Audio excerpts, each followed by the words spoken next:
Halo semuanya, selamat wayah Kio ya dimanapun kalian berada. Kembali lagi bersama Mamang dan di video kali ini kita bakal lanjutin manhwa Hukum Pedang Surgawi. Kita masuk di part 51.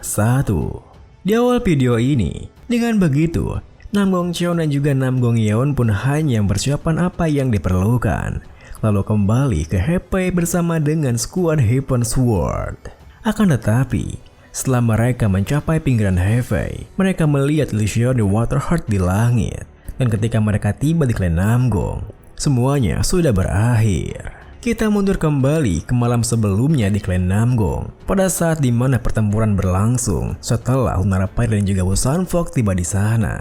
Jangan mundur, kita harus melindungi klan Namgong. Tidak. Sayangnya, pasukan kultus Yeomyung lebih kuat dari dugaan mereka. Hingga Pak Namgong yang tak tahan dengan melihat anggota klannya yang dibantai pun berpikir, siapa sangka kultus Yeomyung yang ternyata sekuat ini. Kalau ini terus berlanjut, klan Namgong akan terbantai habis. Sebelum itu terjadi, aku harus mengepoi semua orang. Dengan pikiran seperti itu, Pak Namgong pun berteriak, semuanya, serahkan ini padaku dan segeralah evakuasi. Pergilah ke Loyang dan bergabunglah dengan skuad Heaven Sword yang dipimpin oleh Tuan Muda. Dari sana, kita bisa merencanakan langkah kita selanjutnya. Tentu saja perintahnya itu langsung ditentang oleh istrinya, yang mana Nyonya Namgong tak bisa meninggalkan suaminya begitu saja, dan akan tetap di sana bertarung bersamanya sampai akhir. Hal itu pun membuat Pak Namgong menekankan, aku hanya bisa bertarung dengan bebas kalau aku sudah bisa memastikan keamananmu. Jadi, jangan khawatirkan aku. Pergilah sekarang juga dan bawalah para murid bersamamu. Cepat. Para murid yang tak punya pilihan lain pun langsung mencoba untuk membujuk Nyonya Namgong dengan berkata, Nyonya, tolong dengarkan perkataan ketua klan dan segeralah evakuasi ke tempat yang aman. Serahkan ini pada ketua klan. Setelah Anda aman, bergabunglah dengan Tuan dan Nona Muda di Sekte Udang dan carilah bantuan. Lalu, kita bisa merencanakan langkah selanjutnya. Saya mohon, Nyonya. Namun, di tengah ketegangan itu, saat Nyonya Namgong kebingungan dengan pilihan apa yang harus ia ambil, Lunar Fairy dan Wusan Fox yang bisa mendengar obrolan mereka langsung bergerak maju sembari berteriak, sombong sekali. Kau pikir kau bisa kabur di hadapanku? Itu cuma omong kosong. Hari ini, tak ada satupun dari kalian yang bisa lolos. Kalian semua akan dilempar ke jurang api neraka dan menderita selama-lamanya. Seketika itu juga, Pak Namgong menangkis serang Lunar Fairy yang mengarah padanya. Namun, ia tak bisa tinggal diam ketika melihat Wusan Fox yang bergerak ke arah istrinya sembari berteriak, menyedihkan. Sword Emperor, aku akan menghancurkan wanitamu lebih dulu. Dengan begitu, Pak Namgong yang tak ingin istrinya tewas di sana, langsung mengampaskan kuat pedangnya, yang membuat Lunar Fairy terdorong ke belakang, hingga dirinya bisa langsung berlari melindungi istrinya. Namun di saat Pak Namgong tak bisa bergerak karena menahan serangan Wusan Fox, Lunar Fairy yang tadi ditinggalkannya memanfaatkan itu untuk mau kembali menyerangnya. Sword Emperor Namgong Byok, aku akan mengirimmu bergabung dengan Sword Master Hwaryong di kematian. Habislah kau. Melihat suaminya yang dalam bahaya, meskipun ia sama sekali tak belajar seni bela diri, insting seorang istri pun membuat Nyonya Namgong bergerak melindunginya, hingga tubuhnya pun tertusuk pedang layaknya perisai daging. Tentu saja, tindakannya itu membuat Pak Namgong terkejut. Ditambah lagi, saat-saat terakhirnya, Nyonya Namgong mengatakan, jika Pak Namgong harus bertahan, Sang Sword Emperor harus tetap hidup demi dunia murim ini, dan juga setidaknya demi anak mereka. Jagalah mereka meskipun tanpanya. Seketika itu juga, Pak Namgong berteriak meluapkan amarahnya. Ia bahkan mengeluskan pedangnya dengan kuat, yang membuat Lunar Fairy harus melompat untuk menghindarinya.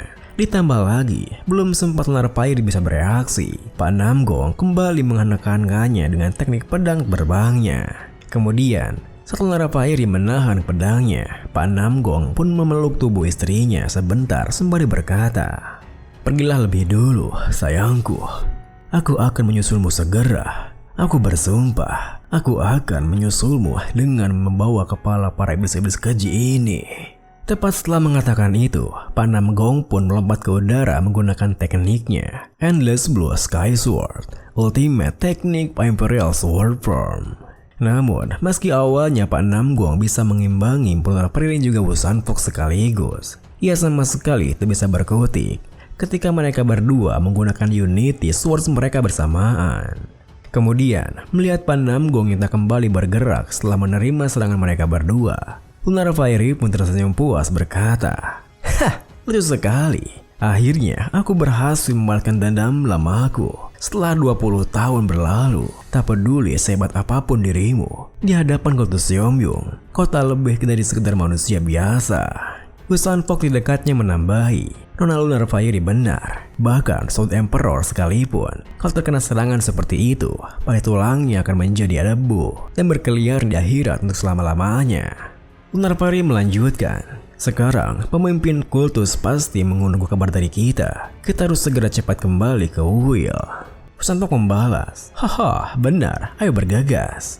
Kita kembali ke masa sekarang, di mana di tengah hujan yang begitu deras, nampak Namgong Cheon yang tengah mencari keberadaan ayah dan ibundanya di puing-puing kediamannya." "Ayah, ibu, kenapa? Kenapa kita tak bisa menemukan jejak mereka? Di mana mereka?"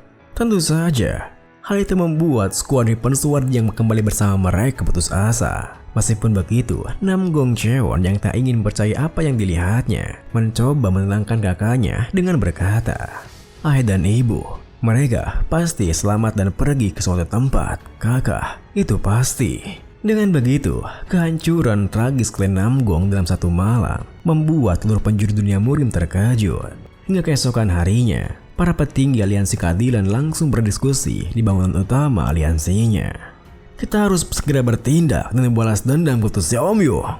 Benar, kita harus menunjukkan kepada mereka apa yang kita bisa. Sudah pasti dalam nama sekte ortodoks dunia murim, kita akan membalas aib ini berkali-kali lipat." Namun, di saat aliansi keadilan bersumpah untuk membalas dendamnya dan bersiap untuk membantai Kultus Yomyung, insiden lain yang dapat mengguncang dunia pun terjadi, di mana pemimpin Kultus Yomyung yang telah lama bersembunyi mulai berpihak pada istana kekaisaran, yang menandakan dimulainya keterlibatan mereka secara penuh dalam segala urusan yang terjadi di dunia murim. Kini di istana kekaisaran, saat sang kaisar sendiri yang menemuinya, pemimpin Kultus Yomyung bertanya, "Kali ini kekuatan apa yang kau cari?"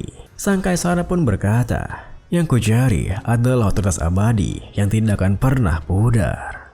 Mendengar keinginannya, pemimpin Kultus Yomyung pun tersenyum menuturkan, "Kalau begitu, kau bisa menganggapnya sudah terwujud, karena Yang Mulia telah merangkul Kultus Yomyung kami.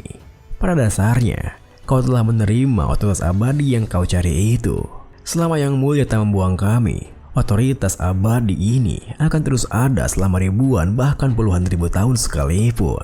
Sang kaisar membalas, "Hoho, hari di mana aku membuang Kultus Yomyung tak akan pernah tiba. Bahkan meski kiamat terjadi sekalipun, aku bersumpah soal itu." Pemimpin Kultus Yomyung menimpali, "Mendengar perkataanmu, itu membuat hatiku tenang." Kemudian, meskipun keberadaannya tak pernah diketahui, pemimpin Kultus Yomyung akhirnya menunjukkan dirinya di istana kekaisaran. Deklarasinya yang berani itu tentu bukan hanya sekedar bualan, di mana setelah menghabisi klan Sword Emperor, simbol yang sangat kuat dan dari sekte-sekte ortodok, Kultus Yomyung memperoleh momentum dalam misi mereka dan memulai serangan penuh untuk terhadap sekte-sekte ortodok. Hasilnya dimulai dari beberapa murid sekte ortodok yang menyerah, sampai kekuatan yang sangat besar di Kultus Yomyung, master-master dari banyak sekte-sekte kekacauan, dan bahkan para pendekar netral terkemuka berlomba-lomba untuk memasuki peringkat dalam Kultus Yomyung.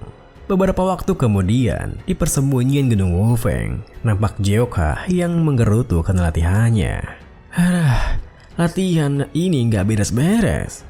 Melihat sikapnya yang seperti itu, Abasim yang menemaninya bertanya, "Tuan muda, gimana rasanya? Gimana rasanya memegang pedang beneran untuk pertama kalinya dalam hidupmu?" Sembari mengayunkan pedangnya, Jeokha membalas, Rasanya tidak biasa, tapi setelah terbiasa makanya, aku mungkin akan merasa kalau ini lebih baik." Mendengar hal itu, Abasim pun terdiam berpikir, Mungkin Karena dia sudah terlalu lama memakai pedang bermata tunggal, rasanya seolah seni bela diri dan berdanya tak bisa bekerja sama. Kalau saja ada seorang yang bersedia menawarkan untukan muda beberapa arahan sekarang. Namun, saat Abasim berpikir seperti itu, tiba-tiba saja Jeokha dikejutkan oleh sebuah bayangan yang menutupi sinar matahari di atasnya. Hah? Kenapa tiba-tiba jadi gelap nih? Seketika itu juga Jeokha menunggak ke atasnya, yang mana ternyata bayangan itu adalah bayangan dari sebuah batu yang didorong oleh Ryoshi.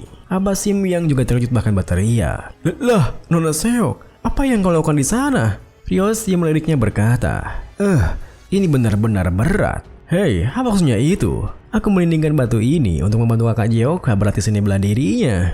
Jeokha yang kebingungan pun membalas, "Berlatih seni bela diri? Kau berniat melakukan apa di batu itu?" Sembari mendorong batunya yang langsung jatuh ke arah Jeokha, Ryoshi menimpali. "Ya, kenapa tidak dicoba saja? Hancurkan batu itu dengan satu serangan ya." Mendengar perkataannya, Jeokha yang merasa tertantang pun langsung menyanggupinya, di mana ia langsung menerjang batu tersebut sembari berteriak, "Baiklah, kenapa tidak mencobanya sekali?" Ya, dan gubrak. Area di sekitaran sana pun langsung dipenuhi debu. Banyak sekali debunya. Kakak Yeon, kau baik-baik saja kan? Apa kau masih hidup? Abasim yang juga mengkhawatirkannya bertanya, Tuan muda, apa kau tidak terluka?" Jeokha yang mampu membelah batunya pun tersenyum berkata, Wah, batu ini benar-benar keras sekali ya." Melihatnya yang baik-baik saja, Ryoshi yang semakin bersemangat pun bertanya, "Wah, kakak Yeon, gimana kau melakukannya? Padahal aku ragu tadi loh. Haruskah kita mencobanya sekali lagi? Aku rasa itu beneran bisa meningkatkan kemampuan bela dirimu." Jeokha yang agak kesal membalas, "Meningkatkan kepala kau? Kukira aku akan mati. Tapi aku juga merasa kalau mungkin akan bagus untuk mencobanya sekali lagi." Ryoshi menimpali, "Baiklah, ayo kita mulai." Dan dengan begitu, setelah mengetahui situasi yang ada, Jeokha dan juga 10 pahlawan Wu Feng akhirnya bisa fokus dalam berlatih.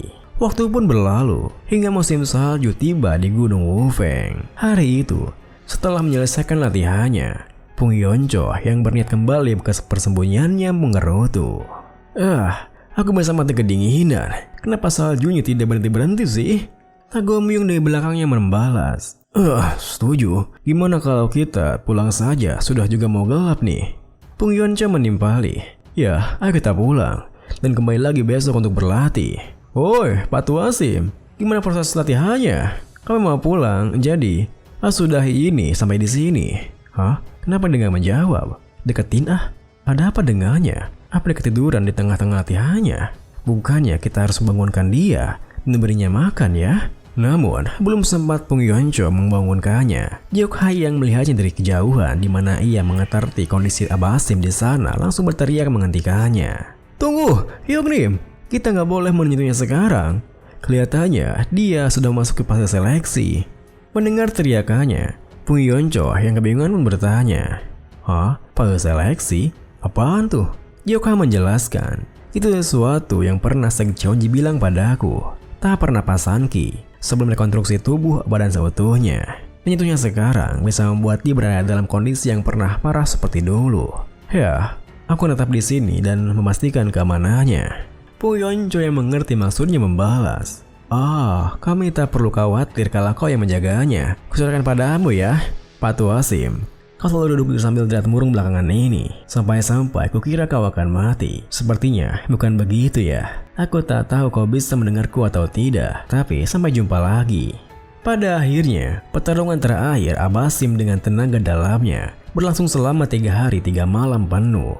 Dan ketika sirkulasi Ki-nya telah mencapai puncaknya pada pagi hari keempat, akhirnya mengalami rekonstruksi sejati pada tubuhnya dan terlahir kembali menjadi sosok yang baru. Tentu saja, melihat kondisinya seperti itu, Jeokha yang baru kembali dari persembunyiannya pun sontak terpenyat kaget. Meskipun begitu, Abasim berbalik menatapnya menuturkan, "Kau di sini, kalau bukan karena ajaranmu, aku tak akan pernah mencapai tahap ini. Aku bersumpah akan terus membayar utang ini seumur hidupku. Aku, Simtong, bersumpah setia atas nama langit."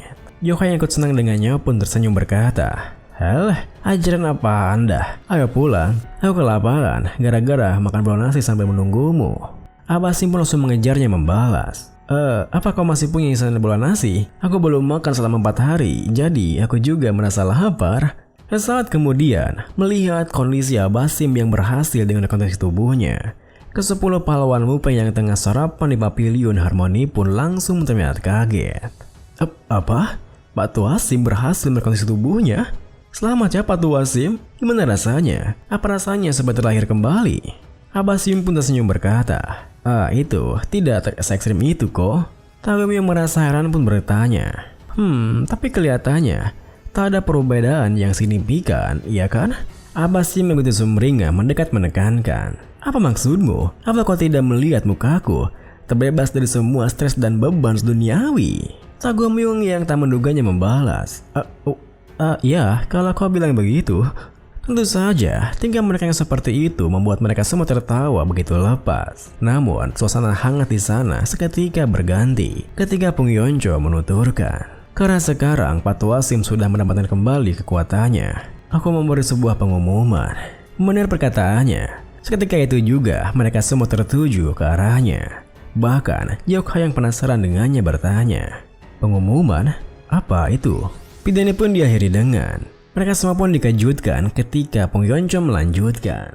Ya, itu karena aku sudah menyerahkan posisiku sebagai ketua persembunyian Gunung Wufeng. Jadi, aku kepikiran untuk pergi meninggalkan gunung segera. Seketika itu juga dengan serentak mereka semua berteriak. Apa? Kau mau pergi? Yung?